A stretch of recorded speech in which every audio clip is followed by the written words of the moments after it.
कौन कबै जय मिथिला हम टिंकू झा आइ अहाँ सबके देखबै छी ई देखियौ मिथिला में ई सौराठी माछ छै है देखियौ की नाम छियै राजकुमार साहनी केना दै छियै 250 के है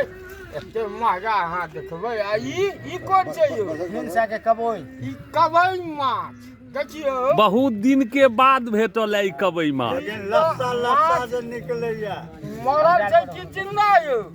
मरल है कांटो छै एहिमे देखियौ ई कबई माछ छै अहाँ सब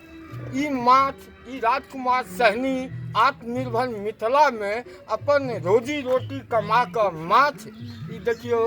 माछ बेच कऽ अपन धिया पुता के पालन करै छथि और एहि सबमे ग्राहक सेहो छथिन बैसल की अहाँ कथी लेबै एलियै माछ माछ बनल देखियौ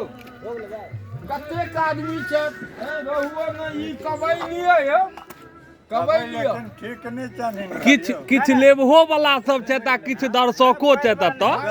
गर्मी में मर गेलै देसी कबई नहीं सतबा छै हाँ यौ